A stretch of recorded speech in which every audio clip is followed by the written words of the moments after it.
Yo, good morning, my peeps. So today, uh, you can see the background. I'm in nature.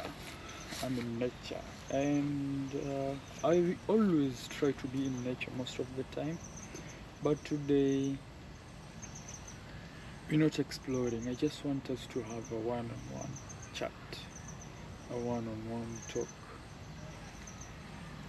In life, as a man or as men, we usually go through a lot. And sometimes most of us don't even speak about it. We don't even speak about the things that we go through on a daily basis. Anyway, I'm here to talk about men or people who are satisfied. People who are satisfied with life, people who are satisfied with where they are, and people who have accepted the fact that we are here for a reason. On this earth for a reason and a season. The season will definitely come to an end, but will you have accomplished your reason? So stay with me. So, in this life as men, we usually go through a lot, and sometimes as a man, you can be put in a position whereby your dignity or your respect is triggered, or maybe your anger is put on the line. So, as a man, how do you react? Personally, me as myself, if I'm ever put in that position, I will always choose dignity over anything else. I will choose my personal respect over anything else. May it be wealth, may it be money, may it be anything in this world. So in this life there are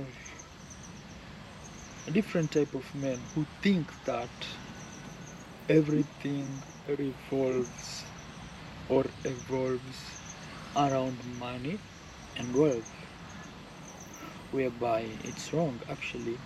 As a man or as a human being, you're not put here just to search for wealth. Yes, with wealth you can do a lot of things, with money you can do a lot of things, but that's not the point of this life. That's not the point of life. So there is this type of men who think that everything revolves around money. They can put you in a situation whereby you either let your guard down, you lose your respect, and you lose your dignity just in search of money, just for them to make you feel that you are weak with no money. Anyway, what we believe and what we should believe is what is written for you will always reach you. May it be death, may it be wealth. What is written for you will always reach you. Even if you are in the deepest of holes, whatever that is meant for you will reach you. If death is meant for you, even if you are in the deepest of holes, it will reach you, and so will wealth, so will money. In Islam there is something that is known as risk. Risk is simply provision. Provision, but for risk in Islam, it carries a lot of meaning. Risk can be a good wife. Risk can be a good state of mind. Risk can be wealth. Risk can be good children. All of this is considered as risk. But we are told that your risk is like this to your death. They are married. So whenever that you go, wherever that you go, your risk will follow you, and your death will always follow you, wherever that you go. Take for example a diver who is in the deepest of seas, diving there, knowing that they'll come back. that if death was written for them at that very moment, they will die. I mean, being in the water is just a because, it's just a cause of the death, but it was already written for them. So, take for example the bird that lives in the morning. They don't know if they're going to feed. They don't know where they're going to feed, but the Lord provides for them. I mean, I was sitting at my humble abode one day, and I was deep in my thoughts about money. I mean, I was in this financial situation whereby I couldn't let myself out of it. I mean, it was so tight. Things didn't seem to work. Everything that I tried failed. At that point, I had used around half of my savings just to survive. And rent was due, even if it was just by a month, but it was due. My businesses weren't going. I had just left work just because someone decided to disrespect me. So, like, nothing was going on in my life. So much was going on, yet nothing was going on at the same time. Nothing productive was going on. So I was in this state of mind whereby I was just thinking and overwhelmed and deep in my thoughts. And that day I saw something, and maybe I saw it as a sign that whatever is meant for you will reach you. Because at that day, at that very moment, whereby I was deep, I mean the deepest I've ever been in my thoughts, there flew a bird. There flew a bird inside my house. I mean, it has never happened, something like that. A bird just flew inside my house through the back door, and it started feeding until it reached the kitchen, just somewhere near the kitchen, and it fed 1 or 2 pallets of rice, and it left. I mean, that experience put tears on my eyes. You know why? Because something like that has never happened. It was just, I saw it and I thought of it as a sign that whatever is meant for you will reach you, even if you are in the hole of any place in this world. I mean, that bird flew inside my house where nobody has ever flown in. Inside my house, it ate around the door. It went to a point near the kitchen and it ate 1 or 2 pallets of rice. Then it left. Then in the evening it came again. Dang. That was an experience I personally don't know how to explain. But I saw it as a sign that whatever is meant for you will actually meet you. Whatever is meant for you, it's like it follows you. So, yes, as men we are required to work hard, we are required to put effort, we are required to do everything for things to go. But at the end of the day, we shouldn't forget that the one who provides has everything in control, and it's no one than the Lord. And for that, I know we are going through a lot. As the human race, we usually go through a lot.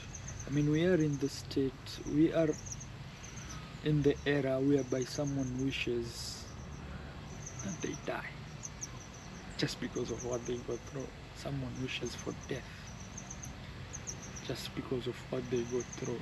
I mean, I know so many men go through a lot of that, whereby people don't even want to speak. I mean, because it is instilled in us that as a man you shouldn't cry. As a man you shouldn't show the world your feelings. as a man, you should always be strong. But let me tell you something. It's okay at times to break down. It's okay to let some tears out. It's okay to shout even if you feel like shouting, because the more you keep that anger, the more you keep it inside, it just comes a day whereby you will just explode like no one's business. So at times it's okay to let the anger out. Yes, I mean, they look, for example, the Chinese or the monks. They train kung fu, they train martial arts not to be dangerous. They train it so that when it comes a need for martial art, when it comes a need for self-defense, then they are capable, willing, and ready to defend themselves. You know, I love this one Chinese quote whereby it says, you better be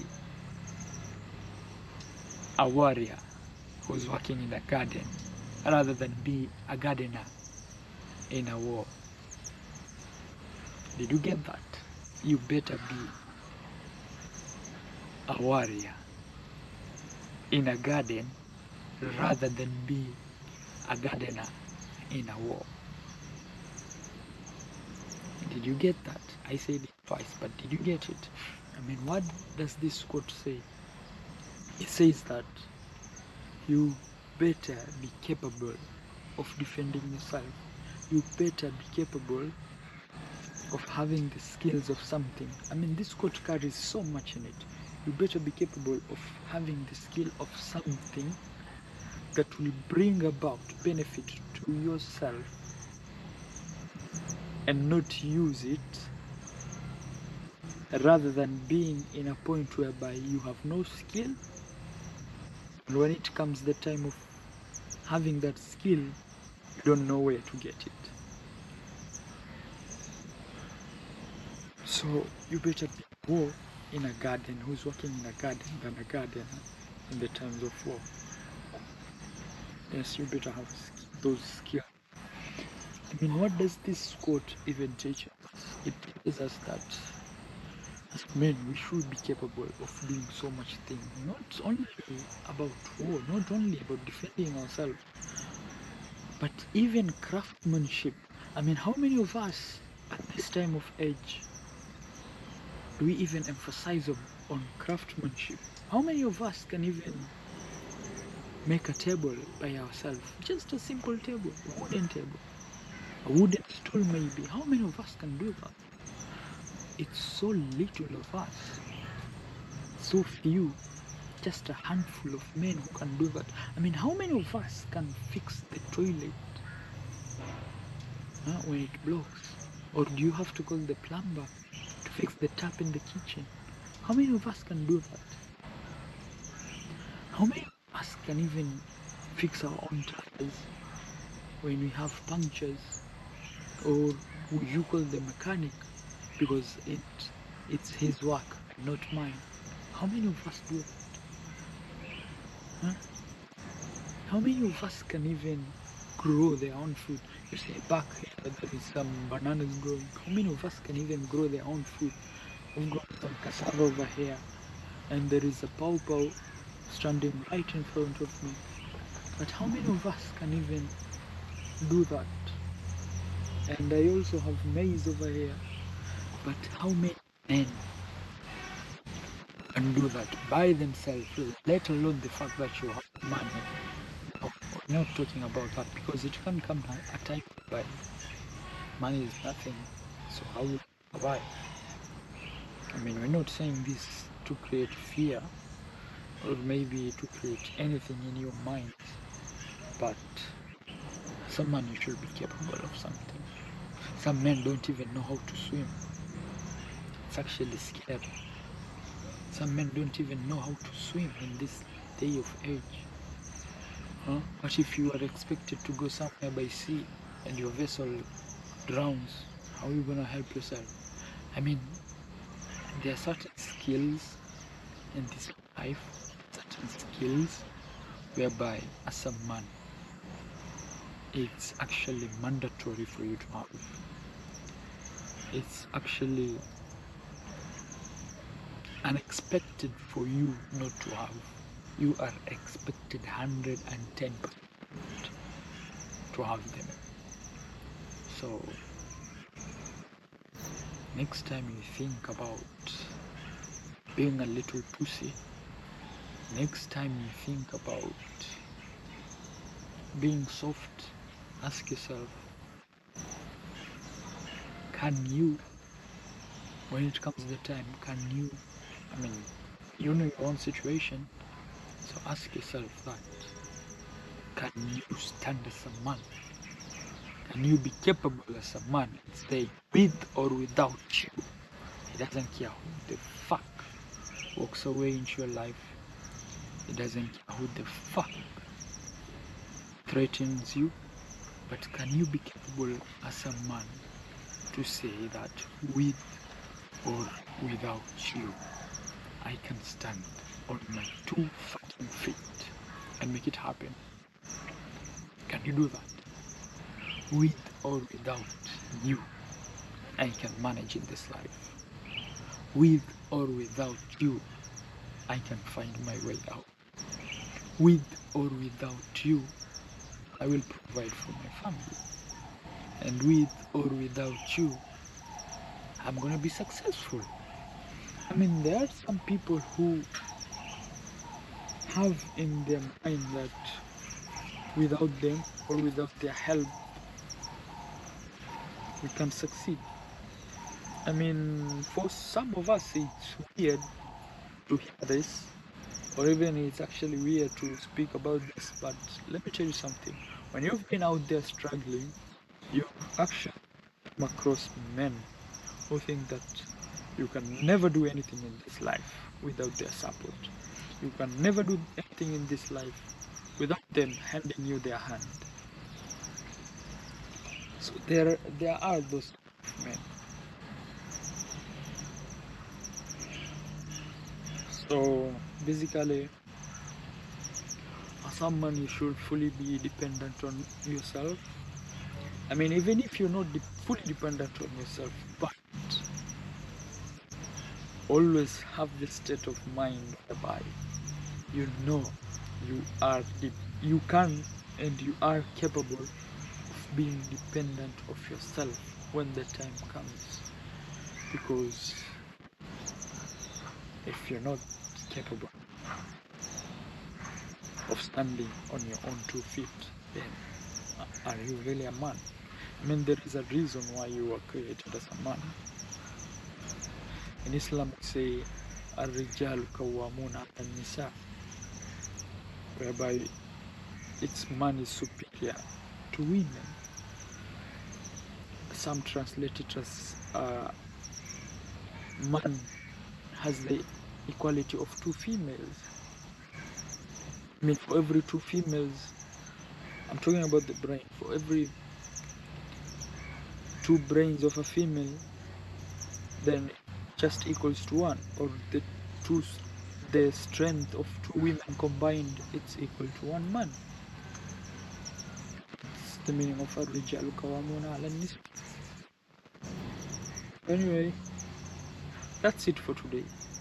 Someone, you should be capable and willing and ready to stand on your 2 feet when the time comes. And let no other person tell you that you can't. Yes, you can. There is a reason why you were created a man. Yes. Look at a child. A child will be born. A man will be born. But at the very time of birth, he already has his 2 balls sitting there. Not the dick, the 2 balls. They're already there. They're standing the identity of a man. If the pregnant woman goes to the hospital for scanning, for them to see the difference for the balls. That's why you have an English saying whereby you ask someone, do you really have the balls? Do you have the guts? So Do you have the balls? You have the fucking guts? That's it for today. See you next time, guys. Peace.